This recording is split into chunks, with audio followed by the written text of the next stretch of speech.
I predict it will be a prison break New York desperately needs. Strong, sane leadership, not woke Marxism. Just this weekend, an off-duty Border Patrol officer was shot in the face during a botched robbery in a New York City park. But as of earlier today, Mamdani was totally silent about that shooting. After all, he's on vacation. Here now to respond is Trump's border czar. He's doing a phenomenal job. Tom Homan is with us. Tom, thank you for being with us. This guy apparently is second suspect in the New York City border agent shooting is a Biden illegal who had 8 priors. Yeah, both of them, the shooter and his accomplice that was driving a moped, they both entered during the Biden administration. They both were released on their own recognizance. Wasn't even a bomb placed on, wasn't detention. They released them right away.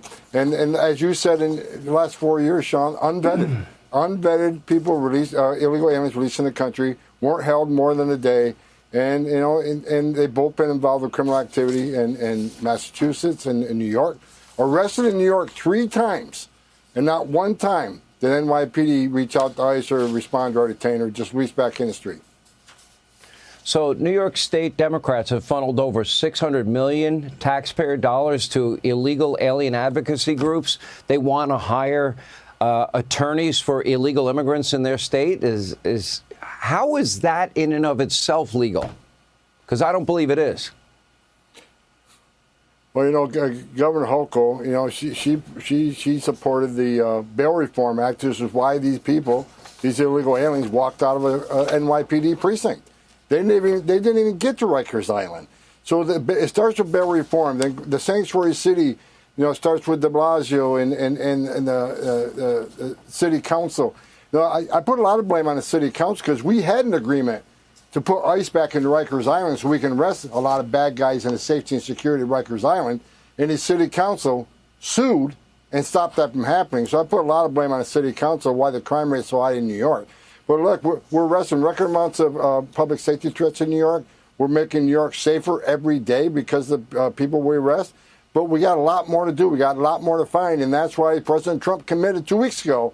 We are going to prioritize sanctuary cities because we know we have a problem. We know they're releasing public safety threats every day. And I said today at the press conference, we're going to flood the zone of sanctuary cities. We're sending additional agents. We're going to flood the neighborhoods with officers. We're going to flood worksite enforcement. If they don't give us access to the bad guy in Rikers Island or at the precincts, then we'll go to the neighborhood and find them. We're not going to give up on this. We're going to just send more resources. Double down, as President Trump said, triple down.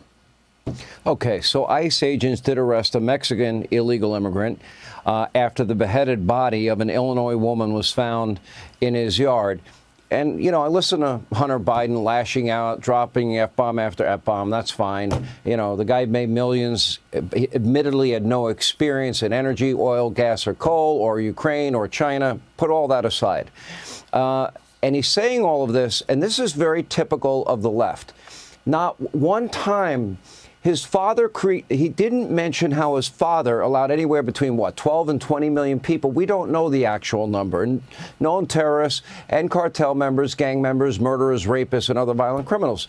And it's amazing. How come, can you explain the psychology why the left never mentions the Laken Rileys, the Rachel Morans, the Jocelyn Nungarys, your agents that are now targets of violence and doxing, you yourself a target of such. How come they don't care about all the law-abiding people that have been raped, murdered, and victims of other violent crime? I never hear that from the left. Why is that? Well, look, the former first drug addict doesn't know what he's talking about, first of all.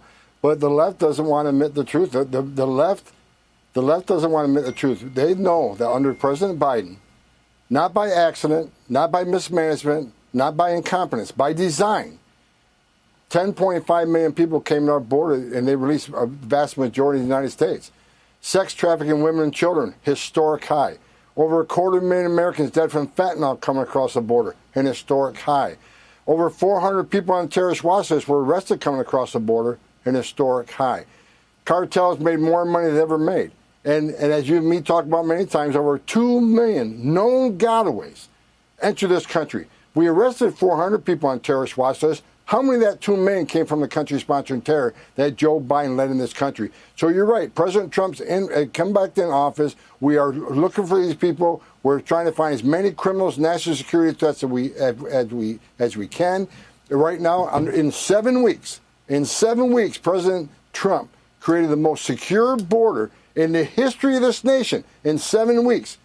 What Joe Biden couldn't or wouldn't do in 4 years. President Trump proves to the American people every day why he's the greatest president of my lifetime. We're going to fix this, Sean. We're going to keep going after the criminals. We're going to keep going after national security threats. And as I said, President Trump's committed to flooding the zone of sanctuary cities because they're the problem, and that's where we got to focus our attention on. Listen, you're doing a phenomenal job. Everybody involved, the agents are doing a phenomenal job. Kristi Noem, phenomenal job. But they allowed so many people and so many unvetted illegals with all these criminal backgrounds, even terrorist connections and assassination squads. It's like a needle in a haystack. I just pray our country is not attacked. I pray, because they already have blood on their hands. They'll have more.